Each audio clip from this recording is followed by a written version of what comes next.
When 11-year-old Maya walked into that upscale diner carrying her twin baby sisters, all she wanted was milk so Luna and Stella could survive one more day. Orphaned and abandoned by their father, they had no one left in the world. But fate placed billionaire couple Alexander and Victoria Sterling in the same place. As they faced the biggest crisis of their pharmaceutical empire, a scientific challenge would change everything. If Maya could solve a medical algorithm that even Harvard geniuses had failed to crack, she would earn the milk. In just 52 seconds, she not only saved a $5 billion company, but also discovered a formula that could cure incurable diseases. The couple was stunned to find a brilliant mind living on the streets, especially since they couldn't have children of their own. But the greatest surprise was yet to come, a revelation about Maya's past that would connect their lives in a miraculous way.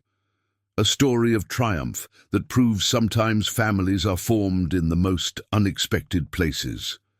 Before we dive into this incredible story, if you're enjoying this content, please hit that like button and let me know in the comments what you think about Maya's journey. Your support means everything. This is a story that will touch your heart and remind you that sometimes the most extraordinary miracles happen in the most ordinary places. Today, we're going to witness how a brilliant young girl's determination, combined with the power of family love, can overcome seemingly impossible odds. From the streets to the boardroom, from poverty to purpose, Maya's journey proves that intelligence paired with compassion can literally change the world. So grab a cup of coffee, get comfortable, and prepare yourself for a story of hope, resilience, and the unbreakable bonds that truly define what family means. Trust me, you won't want to miss a single moment of this remarkable tale. Now, let's begin. Maya Rodriguez pressed her face against the cold glass window of the Golden Spoon, watching wealthy families enjoy their Sunday brunch while her stomach twisted with hunger. At 11 years old, she had already learned that survival meant swallowing pride, and today she needed to swallow more than that. Luna and Stella, her twin sisters, clung to her worn jacket, their 2-year-old faces pale with exhaustion. "Maya hungry," Luna whispered, her tiny voice barely audible above the street noise. "I know, sweetheart, just wait here," Maya replied, smoothing down her tangled black hair and checking her reflection in the window. She looked like what she was, a street kid who hadn't had a proper bath in weeks. But her dark eyes held intelligence that seemed to burn brighter than her circumstances should have allowed. The brass handle felt cold against her palm as she pushed open the heavy door. The warmth hit her immediately, along with the intoxicating smell of fresh bread and coffee. Conversations hushed as heads turned toward the trio of children who clearly didn't belong in this world of crystal chandeliers and marble floors. Maya's heart pounded as she approached the hostess station, where a woman in a perfectly pressed uniform looked down at them with obvious disdain. "Excuse me," Maya began, her voice steady despite her fear. "My sisters need milk. They're only 2, and we haven't eaten in—" "This is a restaurant, not a charity," the hostess interrupted, her voice sharp enough to cut glass. "If you can't pay, you need to leave." The dining room had fallen completely silent now. Maya felt dozens of eyes on her, some curious, others annoyed by the disruption to their perfect morning. But in the corner booth, a man with silver hair and kind eyes had stopped reading his newspaper. Alexander Sterling, CEO of Sterling Pharmaceuticals, watched the scene unfold with growing interest. "Please," Maya continued, her voice cracking slightly, "just 2 small glasses of milk. I'll do anything, clean tables, wash dishes. My sisters are hungry." The hostess was already reaching for the phone when Alexander Sterling stood up. His wife Victoria, an elegant woman with auburn hair, looked up from her tablet with surprise as her husband walked toward the commotion. "Wait," Alexander said, his voice carrying the authority of someone accustomed to being heard. "Let me handle this." Maya turned toward the approaching stranger, instinctively pulling her sisters closer. She had learned not to trust adults, especially wealthy ones who usually saw street children as problems to be removed. But something in this man's eyes was different. There was no judgment, only concern. "What's your name, young lady?" Alexander asked gently, kneeling to Maya's eye level.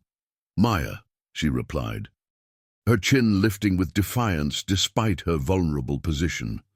"Maya Rodriguez, and these are my sisters, Luna and Stella." Alexander studied the three children, noting the intelligence in Maya's eyes and the protective way she held her sisters. Something about this moment felt significant, though he couldn't yet understand why. "Maya," he said thoughtfully, "I have a different proposition for you." Victoria Sterling watched her husband with curiosity as he spoke to the young girl. In their 15 years of marriage, she had seen Alexander make countless business decisions, but there was something different about the way he was looking at these children. Something that made her heart skip in a way she hadn't felt since their last failed adoption attempt 3 years ago. "You see, Maya," Alexander continued, pulling out his phone, "I'm facing a problem that the smartest minds at Harvard Medical School couldn't solve.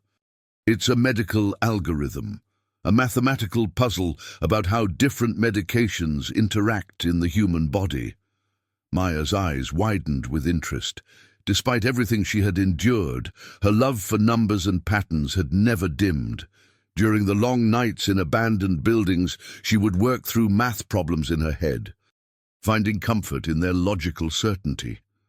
"If you can solve this puzzle," Alexander said, showing her the screen, "I'll not only buy milk for your sisters, but I'll make sure all 3 of you have a proper meal and a warm place to sleep tonight." The hostess looked horrified.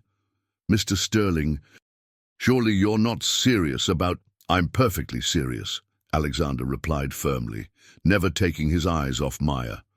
"What do you say? Are you up for a challenge?" Maya looked down at Luna and Stella, who were staring up at her with complete trust. She had never let them down before, and she wouldn't start now. "Show me the problem." Alexander handed her his phone, and Maya's eyes immediately locked onto the complex equation displayed on the screen. It involved multiple variables representing different pharmaceutical compounds, their interaction rates, and optimal dosage calculations. The kind of problem that required not just mathematical skill, but intuitive understanding of how systems work together. Victoria moved closer, drawn by the intensity of Maya's focus. She watched as the young girl's finger traced the numbers on the screen, her lips moving silently as she worked through the calculations.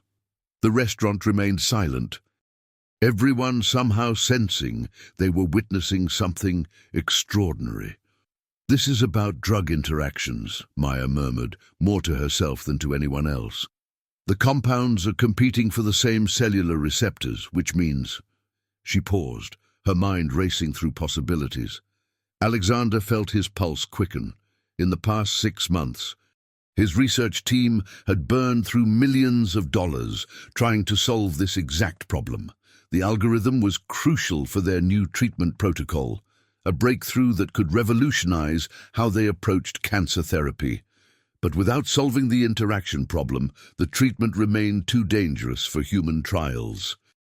"The traditional approach assumes linear progression," Maya continued, her voice growing more confident. "But biological systems don't work that way. They're exponential, with feedback loops." Her finger moved across the screen, manipulating the equation.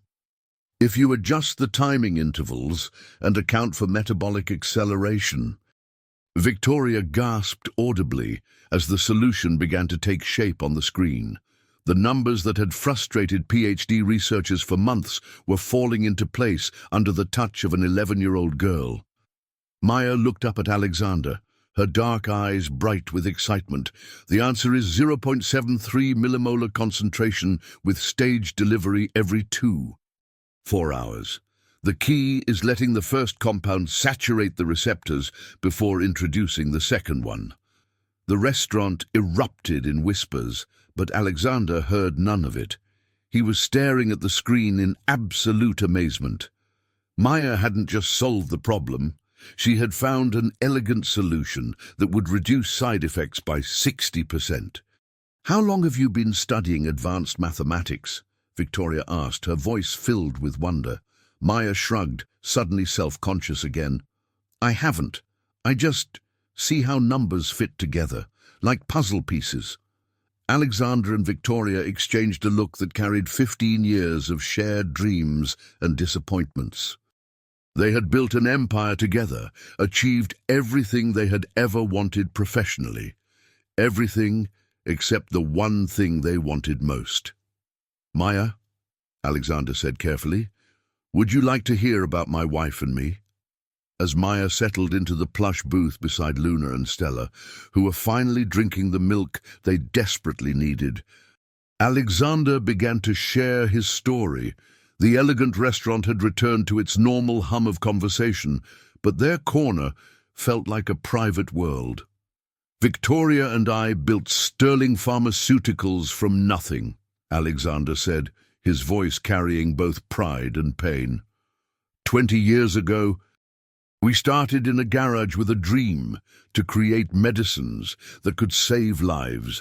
Today, we employ 12,000 people, and our treatments help millions of patients worldwide." Victoria reached across the table and gently wiped milk from Stella's chin, her maternal instincts awakening in a way that both thrilled and frightened her. "But despite all our success," she continued softly, "we've never been able to have the one thing we wanted most: children of our own." Maya looked up from helping Luna with her sandwich, immediately understanding the sadness in Victoria's eyes. She had seen that same expression on her mother's face during the final months before the cancer took her away 3 years ago. "We tried for years," Alexander explained. "Fertility treatments, specialists, adoption attempts that fell through at the last minute. We finally accepted that it just wasn't meant to be." He paused, watching Maya care for her sisters with such natural grace. "Until today." "What you did back there," Victoria said, gesturing toward Alexander's phone, "that wasn't just solving a math problem. You potentially saved thousands of lives. That algorithm you created will help us develop safer cancer treatments. Do you understand how extraordinary that is?" Maya felt overwhelmed by the attention and praise. In her short life, adults had mostly seen her as a burden or a problem to be solved. To be valued for her mind, for something she could contribute, was entirely new. "My mom used to say I was special," Maya said quietly, "but I never believed her. After she died and Dad left us, I thought maybe she was just being nice because she was sick." "Your mother was right," Alexander said firmly. "Maya, what would you say if I told you that Victoria and I would like you and your sisters to come home with us? Not just for tonight, but permanently. We want to be your family." The words hung in the air like a prayer. Luna and Stella, sensing the importance of the moment despite their young age, had stopped eating and were watching the adults intently. Maya's first instinct was distrust. She had learned that when things seemed too good to be true, they usually were. "Why would you want us? You don't even know us." "Because," Victoria said, reaching out to touch Maya's hand, "sometimes families aren't just born, sometimes they're chosen. And something tells me we were all meant to find each other today." Alexander nodded. "We can provide you with everything you need: a home, education, security, but more than that, we can give you the chance to develop your incredible gift. Imagine what you could accomplish with proper resources and training." Maya looked around the restaurant, trying to process this dramatic shift in her reality. 6 months ago, she'd been a normal kid worried about homework and playground drama. Then her mother died.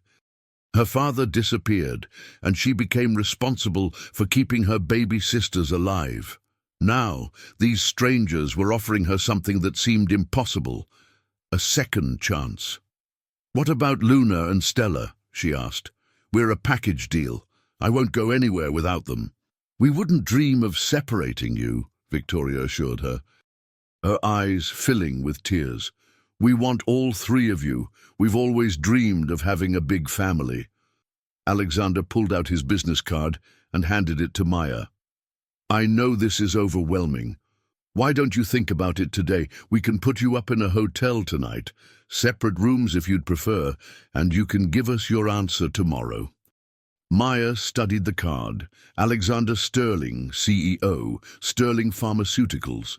Below it was an address in the city's most exclusive neighborhood. This was really happening. These people weren't just wealthy, they were offering her and her sisters a completely different life. Okay, she said finally, but I have conditions. Alexander and Victoria exchanged amused glances. Even in this situation, Maya was negotiating like a CEO. Name them, Alexander said with a smile. Luna and Stella stay with me, always. And I want to understand exactly what kind of family you're offering to be. I won't let anyone hurt my sisters. Deal, Victoria said immediately. And Maya, we understand your protective instincts. They're part of what makes you so special. As they prepared to leave the restaurant, none of them could have imagined that Maya's father, Carlos Rodriguez, was at that very moment sitting in a lawyer's office just 3 blocks away, signing papers that would change everything they thought they knew about their newfound family. The Grandview Hotel suite felt like a palace to Maya, Luna, and Stella. The twins ran from room to room, marveling at the huge television, the marble bathroom, and the enormous bed that could fit all 3 sisters comfortably. Maya stood at the floor-to-ceiling windows, looking down at the city lights and trying to process the day's events. Victoria had stayed to help them get settled, and Maya found herself watching the older woman carefully. There was something genuine about Victoria's kindness that Maya's street-smart instincts couldn't dismiss. When Luna had a small accident with her juice box, Victoria cleaned it up without hesitation, humming softly as she worked. Maya, Victoria said as the twins finally settled down with the movie, can I ask you something personal? Maya tensed automatically. Personal questions usually led to uncomfortable topics. I guess. Your father. When did he leave?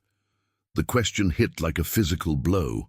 Maya had trained herself not to think about Carlos Rodriguez, not to wonder why he had abandoned them when they needed him most. 3 months after Mom died. He said he couldn't handle it anymore.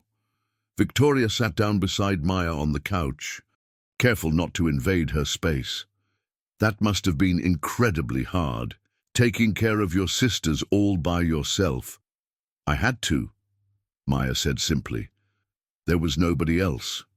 But you were just a child yourself. You still are. Maya shook her head. I stopped being a child the day I realized Luna and Stella would starve if I didn't figure out how to take care of them. Children get to worry about homework and friends. I worry about finding food and safe places to sleep. Victoria's heart broke for this young girl who had been forced to grow up so fast. Maya, I want you to know that if you decide to become part of our family, you'll get to be a child again. You'll have time for homework and friends and all the normal things 11-year-olds should worry about. What if I'm not good at being normal? Maya asked, voicing her deepest fear. What if I don't know how to live in your world? Then we'll learn together, Victoria said gently. Alexander and I don't know how to be parents either. We've wanted it for so long that we've probably built it up in our minds as something perfect and magical. But the truth is, all families figure it out as they go. Meanwhile, across town, Alexander was in his home office. Staring at Maya's solution to the pharmaceutical algorithm, he had forwarded it to his head of research, Dr. Sarah Chen, who had called back within an hour, her voice filled with excitement. Alex, this is revolutionary, Dr. Chen had said. Where did you find this consultant? The mathematical modeling is unlike anything I've seen. It's going to change everything about how we approach combination therapies. Alexander hadn't known how to explain that his consultant was an 11-year-old girl living on the streets. Instead, he had simply said he would arrange a meeting soon. Now, as he reviewed Maya's work for the 10th time, Alexander felt a strange mix of pride and protectiveness. This child had a gift that could genuinely change the world, but she was also vulnerable and had already been through too much pain. He and Victoria would need to find a way to nurture her abilities while protecting her childhood. His phone buzzed with a text from Victoria. "The girls are asleep. Maya wants to know if she can see your lab tomorrow before she makes her decision." Alexander smiled. Even in this overwhelming situation, Maya was thinking strategically, gathering information before making a commitment. She reminded him of himself at that age, analytical, cautious, but ultimately driven by curiosity. He was typing his response when his assistant's emergency line rang. Jonathan Hayes, his head of security, never called this late unless something was seriously wrong. "Mr. Sterling?" Jonathan's voice was tense. "I've been running background checks on the Rodriguez family as you requested." "We have a problem." Alexander's blood ran cold. "What kind of problem?" "Carlos Rodriguez didn't just abandon his daughters. According to court records, he's been actively trying to track them down for the past 2 months. He filed a missing persons report and hired a private investigator. Why would he be looking for them if he abandoned them?" "That's what doesn't make sense," Jonathan continued. "The investigator's report suggests Rodriguez claims he left the girls with a relative temporarily while he sorted out his finances. He says he never intended to abandon them permanently." Alexander sank into his chair, his mind racing. If Carlos Rodriguez had a legal claim to his daughters, everything they had planned could fall apart. Maya, Luna, and Stella could be torn away from the safety and opportunities Alexander and Victoria wanted to provide. "There's more," Jonathan said grimly. The investigator's trail led him to several shelters and churches in the area. "He's getting close to finding them." Alexander looked at his phone, seeing Victoria's text, still waiting for a response. Tomorrow, Maya would tour the lab and hopefully decide to trust them with her future. But if her father appeared before they could establish legal guardianship, their newfound family might be destroyed before it could truly begin. "Jonathan," Alexander said, his voice steady despite his inner turmoil, "I need you to find Carlos Rodriguez tonight. I want to meet with him before he finds the girls." "Sir, is that wise?" Alexander thought about Maya's protective instincts, her fierce love for her sisters, and the way she had looked when she talked about her father's abandonment. "Wise or not, it's necessary. Maya deserves to know the truth about why her father left, and she deserves the chance to choose her own future." As he hung up the phone, Alexander realized that tomorrow would bring much more than a lab tour. It would bring a confrontation that could either cement their family's future or destroy it completely. Maya woke before dawn, a habit developed from months of needing to stay alert on the streets. Luna and Stella were still sleeping peacefully in the massive hotel bed, their faces relaxed in a way Maya hadn't seen since before their mother died. She quietly slipped out of bed and returned to the window, watching the city wake up below. The previous evening felt like a dream. Victoria had ordered room service, real food, more than they could eat, and had patiently helped Luna and Stella with their baths. Alexander had called to check on them twice, each time asking Maya if she needed anything. It was overwhelming to be cared for after so many months of being the one responsible for everything. But Maya's analytical mind wouldn't let her simply accept this good fortune. She had learned that when situations seemed too perfect, there were usually complications hiding beneath the surface. As she watched the sunrise paint the sky in brilliant oranges and pinks, she mentally prepared her questions for the lab visit. At Sterling Pharmaceuticals, Alexander arrived earlier than usual, his mind still racing from Jonathan's late-night revelation. He had decided not to tell Victoria about Carlos Rodriguez until after Maya's lab tour. If Maya chose not to join their family, the information would be irrelevant. If she did choose them, they would face the legal challenges together. Dr. Sarah Chen was already in the lab when Alexander arrived, her excitement about Maya's algorithm evident in her rapid-fire preparations. "I've run the numbers 17 different ways, Doctor," Chen said, holding up a tablet filled with complex calculations. "Your consultant's solution isn't just correct, it's elegant. It solves problems we didn't even know we had." "Sarah," Alexander said carefully, "our consultant is unconventional. I need you to treat this meeting with absolute discretion." Dr. Chen nodded, accustomed to the secretive nature of pharmaceutical research. "Of course. When will they arrive?" "This afternoon. And Sarah, keep an open mind." At the hotel, Victoria arrived with shopping bags full of clothes for all three girls. Maya felt awkward accepting the gifts, but Luna and Stella's joy at having new dresses was impossible to resist. "Maya," Victoria said as they prepared to leave for the lab, "I want you to know that whatever you decide today, Alexander and I will respect your choice.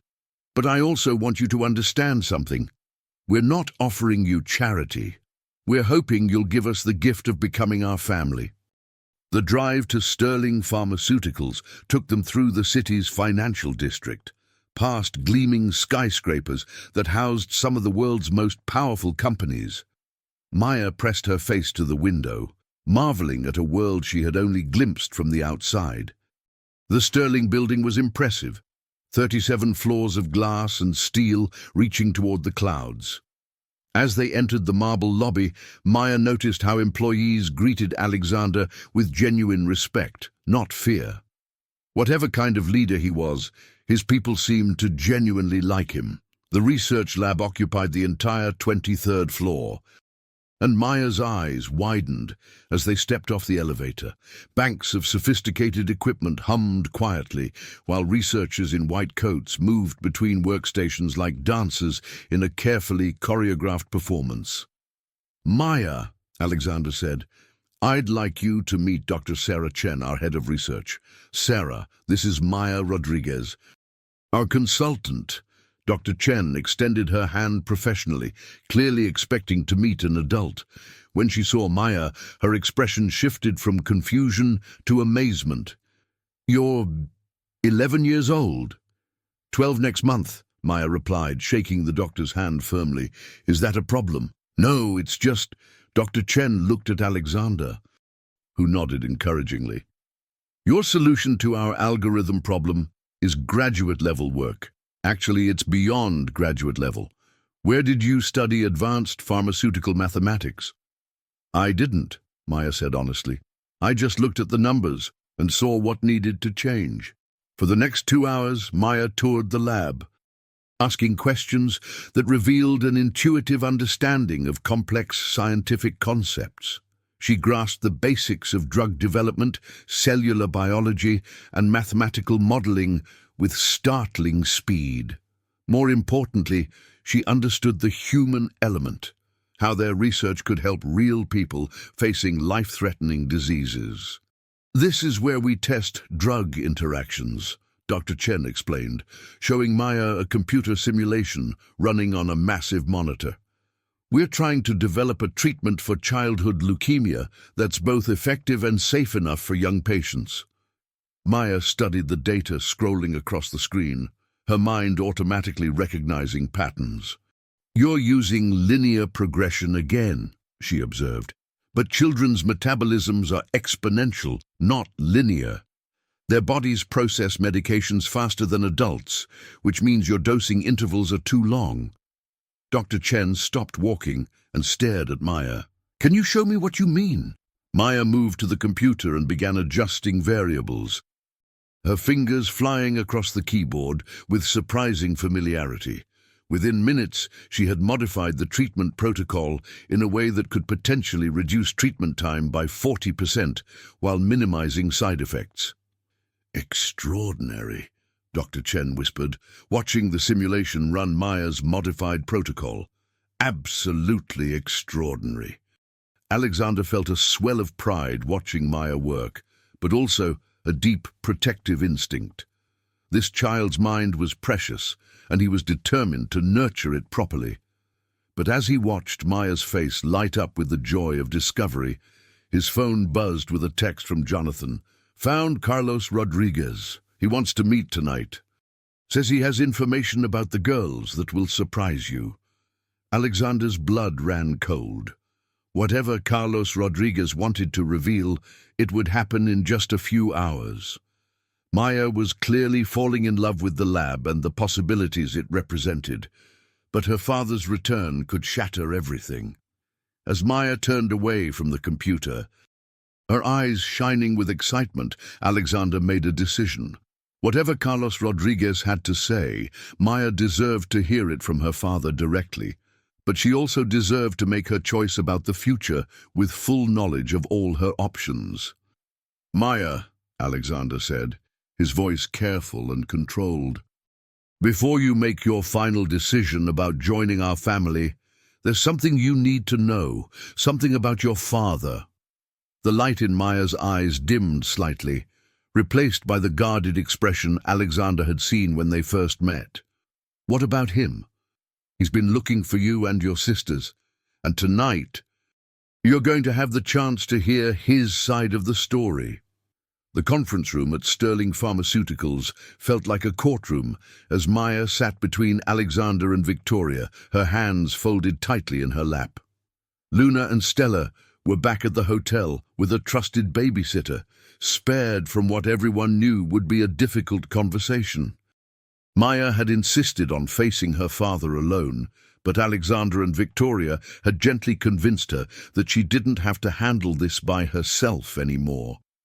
Carlos Rodriguez looked older than his 34 years, his face lined with stress and exhaustion. When he saw Maya, his eyes filled with tears, and he took a step forward before stopping himself. The distance between father and daughter felt like an ocean. "Maya," he said, his voice breaking slightly. "Mija, I've been looking for you for months." "Looking for us?" Maya's voice was sharp with disbelief. "You left us, Papa. You said you couldn't handle it anymore, and you left." Carlos sank into the chair across from them, his shoulders sagging with the weight of the truth he had to tell. "I know what it looked like, but it wasn't. It's not what you think." Alexander leaned forward slightly, his protective instincts on high alert. He had spent hours with his legal team that afternoon, preparing for various scenarios. Whatever Carlos Rodriguez had to say, Alexander was ready to fight for Maya and her sisters if necessary. "Then explain it," Maya said, her 11-year-old voice carrying all the authority of someone who had been forced to become an adult too soon. "Explain why you left your daughters to starve on the streets." Carlos rubbed his face with his hands, struggling to find the right words. "When your mother died, I was destroyed. Not just emotionally, financially too. The medical bills, the mortgage on the house, everything. I was drowning in debt and couldn't even afford food for you girls. So you ran away," Maya said flatly. "No, Mija. I found a way to save us all." Carlos reached into his jacket and pulled out a legal document. "I sold the house and used the money to buy us time. Then I found a job, a good job, working on oil rigs in the Gulf.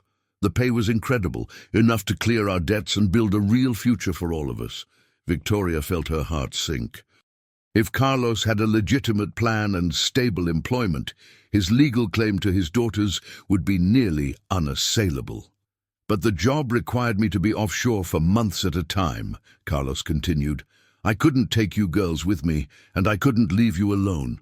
So I made arrangements with your tia Rosa to care for you while I was working." Maya's eyes widened. "Tia Rosa said she couldn't take us. She said she had too many problems of her own."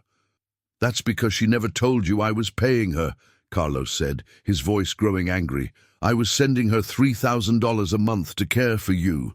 When I came back from my first rotation 6 weeks later, Rosa told me you had run away.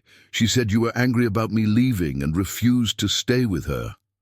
The room fell silent as the implications of Carlos's words sank in. Maya felt the ground shifting beneath her feet. Everything she had believed about her father's abandonment was being rewritten. "She lied to you," Maya whispered. "I've been searching for you ever since," Carlos said, pulling out his phone to show Maya a folder full of documents. Police reports, private investigator receipts, calls to every shelter and agency in the state. I never stopped looking for my daughters. Alexander watched Maya's face carefully, seeing the war between hope and caution playing out in her young features. "Mr. Rodriguez," he said carefully, "can you prove what you're telling us?" Carlos nodded and slid several documents across the table. Bank statements showing regular transfers to Rosa Martinez, employment records from Gulf Star Industries. A lease agreement for a 3-bedroom apartment signed just 2 weeks ago. "I have everything ready," Carlos said, his eyes never leaving Maya's face. "A home, steady income, money saved up for your education.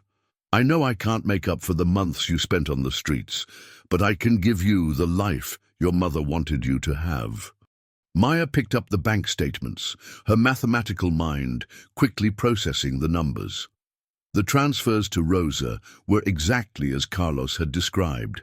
Substantial monthly payments that would have easily covered food, clothing, and care for 3 children. "Why didn't you come sooner?" Maya asked, her voice barely above a whisper. "Because the job required a 6-month commitment, and I was terrified that if I broke the contract, I'd lose everything again. I thought you were safe with Rosa. I thought I was doing the right thing by securing our future." Victoria reached over and gently touched Maya's shoulder.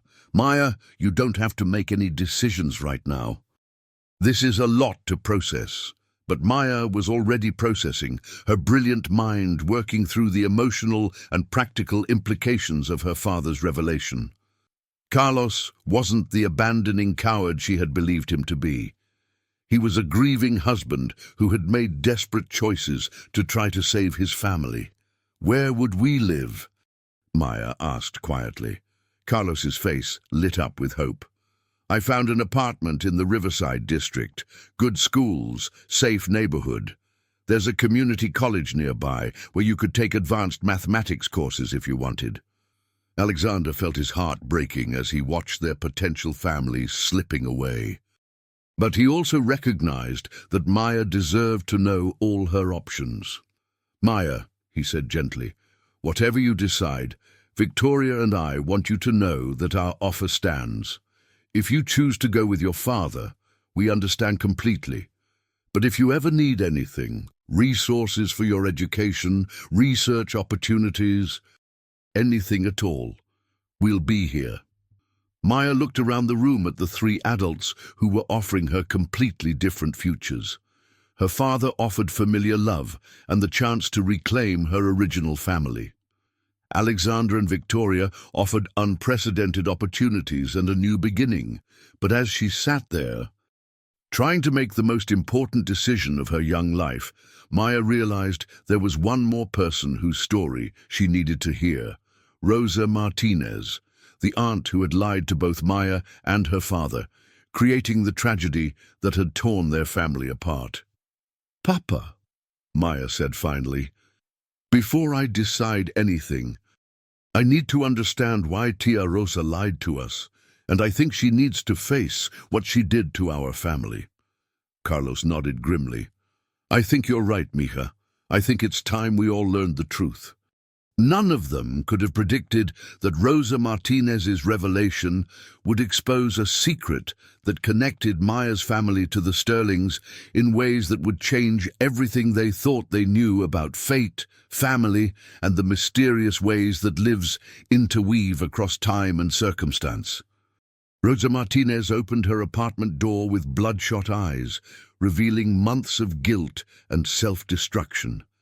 "Carlos, Maya, I knew this day would come," she whispered hoarsely. "Rosa, We need to understand why you destroyed our family, Carlos said firmly as they entered her cluttered living room. Your mother was my baby sister, Rosa began, her voice breaking. When she died, I felt like my purpose was gone. Then you came with money to care for the girls, but watching Maya reminded me too much of Maria. So you lied to everyone and kept the money? Carlos asked, hurt evident in his voice. Maya's analytical mind picked up on something Rosa wasn't telling them. Tia Rosa, there's something else you're hiding. Rosa shakily walked to her closet and pulled out a manila envelope thick with documents. There's something about your mother she made me promise never to tell. She opened the envelope, revealing a birth certificate that read, Maria Elena Sterling. Your mother was adopted. Her birth parents were Thomas and Eleanor Sterling. Alexander stared at the document in shock. Those were my parents. Maya's brilliant mind grasped the implications immediately. That means Mom was your sister, which makes me your niece. Rosa handed Maya a sealed envelope with her name in Maria's handwriting. Maya's hands trembled as she opened her mother's final letter. My dearest Maya, Maya read aloud, if you're reading this, Rosa has told you the truth about our family. I discovered my Sterling heritage when you were 5 and realized God had given me a daughter who inherited our brilliant bloodline. Alexander felt tears streaming as he listened to his sister's words from beyond the grave. Every math problem I gave you was designed to prepare you for meeting your Uncle Alexander. But remember, you are both Sterling and Rodriguez. Your father's love and Mexican heritage are equally important. Maya looked up at Alexander, understanding why their restaurant encounter had felt so inevitable. I never contacted Alexander directly because I wanted you to earn your place through merit, not charity. The Sterling name carries a legacy of using intelligence to heal others. Rosa retrieved Maria's jewelry box, revealing legal documents and a trust fund Maria had established for Maya's education.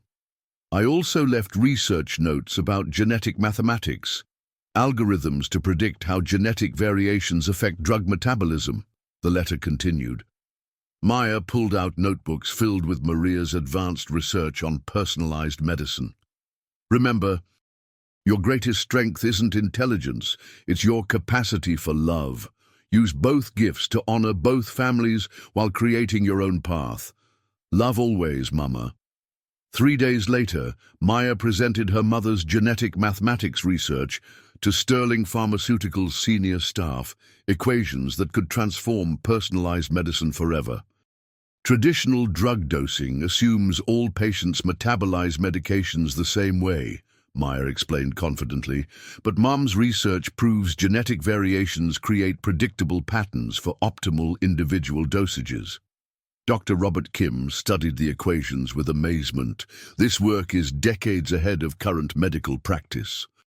Mom started with her own cancer treatment, analyzing mathematical relationships between genetic markers and drug effectiveness, Maya replied steadily. Alexander felt profound pride watching his niece present their sister's groundbreaking research. Victoria entered with news about Maya's custody arrangements and Carlos's modified work schedule. Your father arranged shorter offshore rotations, 2 weeks home every month. Dr. Sterling, Dr. Kim said respectfully, I'd like to implement this as a pilot program for cancer treatments. That's what Mom would have wanted, Maya agreed, but any treatments must be accessible to families like mine were, not just wealthy patients. Alexander's heart swelled with pride at his niece's moral clarity. We'll establish a foundation, ensuring broad access to treatments we develop. Maya gathered her mother's research notebooks, feeling the weight of the legacy she was inheriting and the path she was creating. Dr. Marcus Webb had built his reputation by identifying brilliant minds before anyone else recognized their potential. As the head of recruitment for Titan Industries, Sterling Pharmaceuticals' biggest competitor, he made it his business to know about every significant development in the industry. When his sources reported that Alexander Sterling had discovered a child prodigy capable of solving problems that stumped PhD researchers, Webb knew he had to act quickly. Now, as he sat in his luxury car outside the Grandview Hotel, Webb watched through high-powered binoculars as the Rodriguez-Sterling family emerged from their emotional reunion. His team had been monitoring Alexander's communications for weeks, and they knew everything about Maya's extraordinary abilities and her newfound connection to the Sterling family. "Sir," his assistant said through his earpiece, "our legal team confirms that Carlos Rodriguez hasn't established formal custody arrangements yet. The children are technically still in state limbo." Webb smiled coldly. "Perfect. And our offer to Mr. Rodriguez?" "Prepared as requested. $5 million up front, plus a guaranteed position at our Gulf operations. All he has to do is sign Maya to an exclusive educational contract with Titan Industries." Webb had used this strategy before. Identify young talent from vulnerable families, offer them financial security they couldn't refuse, then develop the children's abilities for Titan's benefit. Maya Rodriguez would be his greatest acquisition yet. Back at Sterling Pharmaceuticals, Maya was experiencing her first day as an official research consultant. Alexander had arranged for her to work with Dr. Chen on a new project, developing more effective treatments for childhood diseases. Maya's unique perspective on how children's bodies processed medications was already yielding breakthrough insights. "Maya," Dr. Chen said, "reviewing Maya's latest calculations, your approach to pediatric dosing could revolutionize how we treat young patients. Have you considered pursuing advanced degrees in biochemistry?" "I've been thinking about it," Maya replied, her eyes bright with enthusiasm. "Uncle Alexander mentioned that Stanford has programs for accelerated students." The word uncle came naturally now, filling a space in Maya's heart that she hadn't realized was empty. Working alongside Alexander felt like coming home to a destiny she had always been meant to fulfill. Their productive morning was interrupted when Alexander's assistant announced an unexpected visitor. Carlos Rodriguez had arrived. But he wasn't alone. Dr. Marcus Webb stood beside him, wearing an expensive suit and carrying a briefcase that Maya instinctively distrusted. "Papa?" Maya said, confusion evident in her voice as she entered Alexander's office. "What's going on?" Carlos looked uncomfortable, avoiding his daughter's direct gaze. "Maya, this is Dr. Webb from Titan Industries. He has a proposition that could change everything for our family." Webb stepped forward with a practiced smile, extending his hand to Maya. "Miss Rodriguez, it's an honor to meet you. Your reputation as a mathematical prodigy has reached some very important people." Maya shook his hand briefly, her analytical mind immediately picking up on the subtle wrongness of the situation. "What kind of proposition?" "Titan Industries is prepared to offer your family complete financial security," Webb said, opening his briefcase to reveal legal documents. "A $5 million signing bonus, guaranteed employment for your father, and unlimited educational resources for you." Alexander felt his blood run cold as he recognized what was happening. "Maya, you don't have to listen to this." "Of course she doesn't have to," Webb said smoothly, "but she should understand her options. Titan Industries has resources that dwarf Sterling Pharmaceuticals. We can provide her with opportunities that simply aren't available anywhere else." Maya looked at her father, seeing the tension in his face. "Papa, what does he mean by signing bonus?" Carlos shifted uncomfortably. "Maya, we've been struggling for so long. This money could secure your sisters' futures, pay for their education, give us everything we've never been able to have." "In exchange for what?" Maya asked, though she suspected she already knew the answer. Webb pulled out a contract thick with legal language. Simply an agreement that you'll pursue your education and research exclusively through Titan Industries. We'll provide the best tutors, the most advanced facilities, unlimited resources for your development. Maya scanned the contract quickly, her mathematical mind easily parsing the legal complexities that would have confused most adults. What she saw made her heart sink. "This isn't an educational opportunity," she said quietly. "It's ownership. You want to control my research, my innovations, my future discoveries." "We want to nurture your talents," Webb corrected smoothly, "and provide your family with the security they deserve." Maya looked at her father, seeing the desperation in his eyes. The money Webb was offering represented more than Carlos could earn in a lifetime of offshore work. For a man who had already lost so much, the security seemed impossible to refuse. "Papa," Maya said gently, "is this what you want?" Carlos closed his eyes, the weight of the decision crushing down on him. "Maya, I just want what's best for you and your sisters. I've already failed you once by not being there when you needed me." "You didn't fail us," Maya said firmly. "Tia Rosa's lies separated us, but that wasn't your fault." She turned back to Webb, her young face set with determination that surprised the experienced corporate recruiter.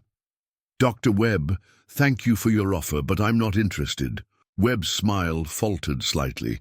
"Miss Rodriguez, perhaps you don't understand the full scope of what we're offering. This money could transform your family's entire future." "I understand perfectly," Maya replied. "You're offering to buy my freedom in exchange for my family's financial security, but some things aren't for sale." Alexander felt a surge of pride for his niece. But he also understood the impossible position Carlos was in. The money Webb was offering could indeed transform the Rodriguez family's future. "Maya," Alexander said carefully, "whatever you decide, your father loves you and wants what's best for you. There's no wrong choice here." But Maya was already walking toward the door, her decision made.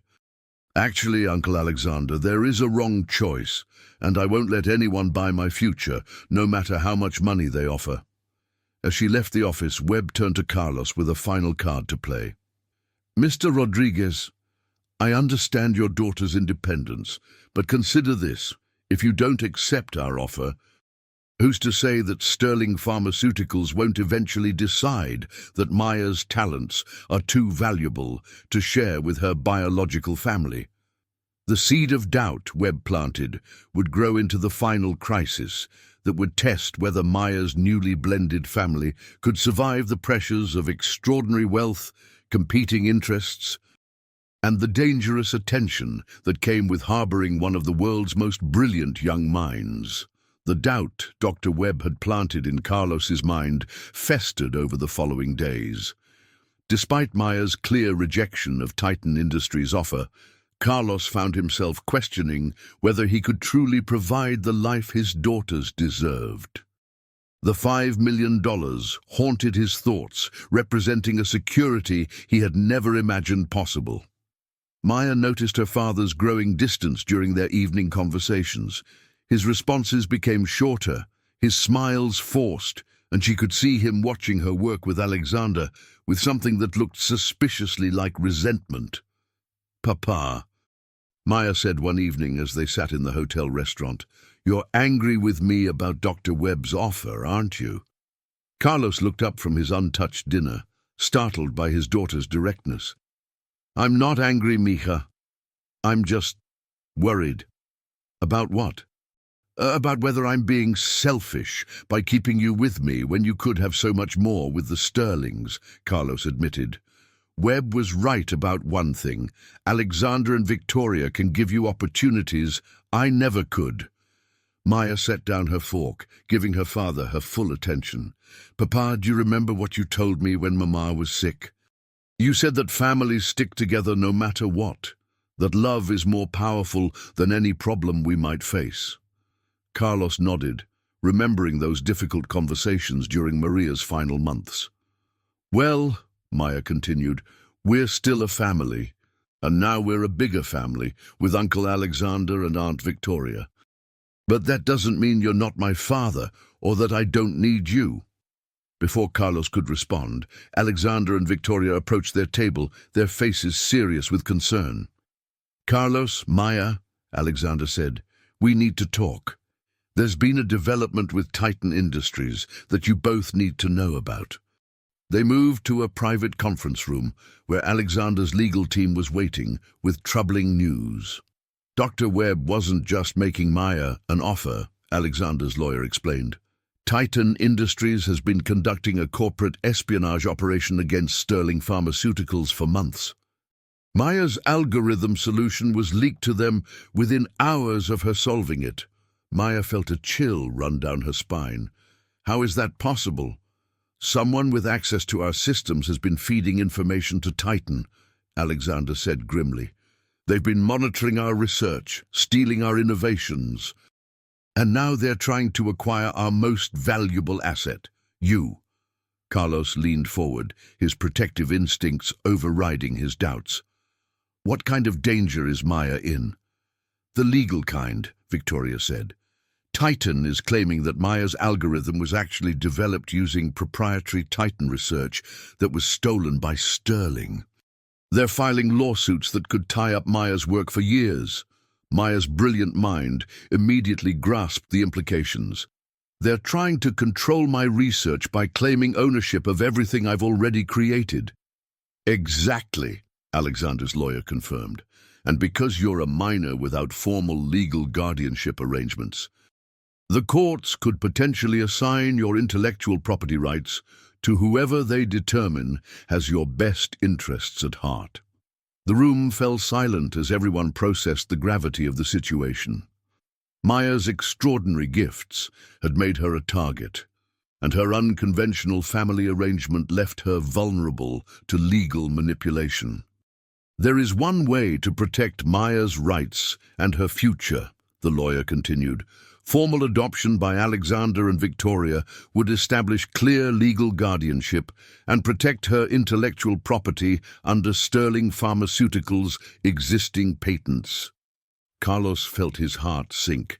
After everything they had been through, after finding each other again, was he being asked to give up his daughters to protect them?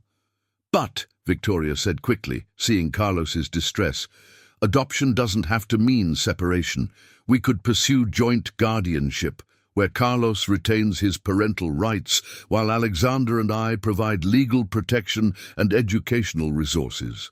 Maya looked around the room, at the adults who were all trying to protect her future, understanding that this decision would shape not just her life, but the lives of Luna and Stella as well.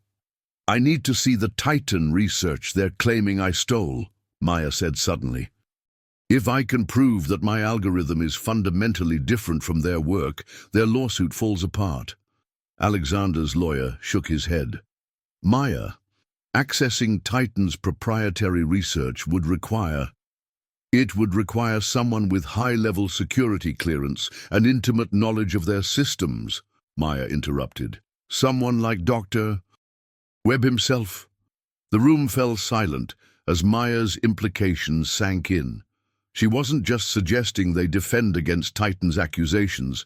She was proposing they turn the tables entirely. "Maya," Alexander said carefully, "what are you thinking?" Maya's eyes were bright, with the same intensity she had shown when solving the original algorithm. "I'm thinking that if Dr. Webb is so confident about his legal position, he won't mind proving it. And I'm thinking that sometimes the best defense is a very smart offense." Carlos looked at his daughter with a mixture of pride and concern. "Mija, this sounds dangerous." "Papa," Maya said, reaching across the table to take his hand. "You taught me that families protect each other. Well, our family is bigger now, and we're going to protect what Mom always dreamed of, the chance for me to use my gifts to help people, not to make rich companies richer." As Maya outlined her plan to expose Titan Industries' corporate espionage and protect her family's future, None of them realized that their conversation was being monitored by the same source that had been feeding information to Dr. Webb all along. Someone within Sterling Pharmaceuticals who had their own agenda for Maya's extraordinary abilities. The betrayal came from the person they least expected. Dr. Sarah Chen had been feeding information to Titan Industries for over a year, systematically stealing Sterling's research in exchange for a promised position as Titan's new head of development. When Maya's algorithm solution appeared on her computer, Sarah knew she had found her ticket to corporate advancement. Now, as Maya's plan to expose Titan's corporate espionage began to unfold, Sarah made a desperate decision. She activated a remote access protocol that would download all of Maya's research files and transmit them directly to Titan's servers, giving them legal claim to everything Maya had created. "Maya," Alexander said, as they prepared for their confrontation with Dr. Webb, "I want you to understand that whatever happens today, you've already revolutionized pharmaceutical research. Your mother would be so proud." Maya smiled, feeling the warmth of her extended family surrounding her. She knew this day would come, didn't she? That's why she prepared me for it. Victoria adjusted Maya's new dress, a professional outfit that made her look older and more authoritative. "Maya, remember that you don't have to prove anything to anyone. You've already shown us who you are." Carlos knelt down to his daughter's level, his eyes filled with love and determination. "Mija, I'm sorry I doubted us. I should have trusted that our family is strong enough to face anything together." "We are strong enough, Papa," Maya replied, hugging him tightly, "all of us together." The confrontation with Dr. Webb took place in Sterling Pharmaceuticals' main conference room, with lawyers from both companies present. Webb entered with complete confidence, carrying documents he believed would give Titan legal ownership of Maya's innovations. "Dr. Webb," Maya said as he settled into his chair, "I've reviewed Titan's research claims, and I have some questions about the timeline of your discoveries." Webb smiled condescendingly.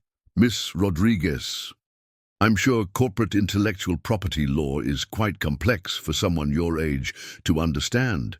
Maya opened her laptop and projected a complex timeline onto the conference room screen. "Actually, I find it quite straightforward. According to your legal filing, Titan developed the base algorithm I allegedly stole in March of this year. But your own published research papers show that you didn't begin working on cellular interaction modeling until June." Webb's smile faltered slightly as he looked at the timeline. "Our internal research often predates our published work by months." "Of course," Maya said sweetly. "Which is why I was so surprised to discover that the algorithm you claim I stole was actually uploaded to your servers yesterday at 3:47 p.m., 17 hours after I presented my solution to Dr. Chen." The room fell silent as the implications of Maya's revelation sank in. Webb's face had gone pale, and Alexander was staring at Dr. Chen with growing realization. "Sarah," Alexander said quietly, "tell me you didn't." Dr. Chen's face crumpled as the weight of her betrayal became impossible to hide. "Alexander, I'm sorry. Titan offered me opportunities that you couldn't earn through honest work," Maya finished, her young voice carrying surprising authority. "Dr. Chen, I trusted you with my research because I thought you cared about helping people, but you were just another corporate spy." Webb stood up abruptly, recognizing that his entire operation had been exposed. "This meeting is over. You have no proof of—" "Actually, I have extensive proof," Maya said, clicking to the next slide. "Including recorded conversations, time-stamped file transfers, and a complete reconstruction of how my algorithm was stolen and backdated to create the illusion of prior Titan ownership." Alexander felt a surge of pride for his niece's brilliant tactical thinking. "Maya, how did you—" "I suspected someone was monitoring our communications when Dr. Webb knew details about our family arrangements that we had only discussed in private, Maya explained, so I created a digital trap, a fake algorithm with a hidden tracking code that would reveal whoever was stealing our research. Carlos watched his daughter with amazement. And Dr. Chen took the bait. Along with Dr. Webb, Maya confirmed. The tracking code shows that my fake algorithm was transmitted to Titan Industries within hours of being placed on our servers. But more importantly, it proves that Titan has been systematically stealing Sterling research for over a year. Webb's lawyer was frantically whispering in his ear, clearly advising him to end the meeting immediately. But Maya wasn't finished. Dr. Webb, she said, her voice carrying the same intensity that had first impressed Alexander in the restaurant. You made one crucial mistake. You assumed that because I'm 11 years old, I would be easy to manipulate. But my mother spent years teaching me to think strategically, to protect myself and my family from people who would use us. She stood up, looking directly at Webb with the confidence of someone far beyond her years. Titan Industries will withdraw all legal claims against my research, cease all corporate espionage against Sterling Pharmaceuticals, and Dr. Chen will face appropriate legal consequences for industrial theft. In exchange, I won't release the evidence I've gathered to the FBI. Webb stared at this extraordinary child who had outmaneuvered him completely. And if we refuse? Maya smiled, the same brilliant smile that had first caught Alexander's attention. Then you'll discover exactly how much trouble one smart 11-year-old can cause for a company that underestimates her. As Webb and his legal team left in defeat, and Dr. Chen was escorted away by security, Maya found herself surrounded by her family, Carlos, Alexander, Victoria, and even Luna and Stella, who had been brought in to witness their sister's triumph. Maya, Victoria said, tears in her eyes, how did you become so wise so young? Maya looked around at the faces of the people who loved her, understanding finally that her mother's greatest gift hadn't been her mathematical training. It had been showing her that intelligence without love and family was meaningless. Mom taught me that being smart isn't about having all the answers, Maya said. It's about asking the right questions and protecting the people you love while you figure things out together.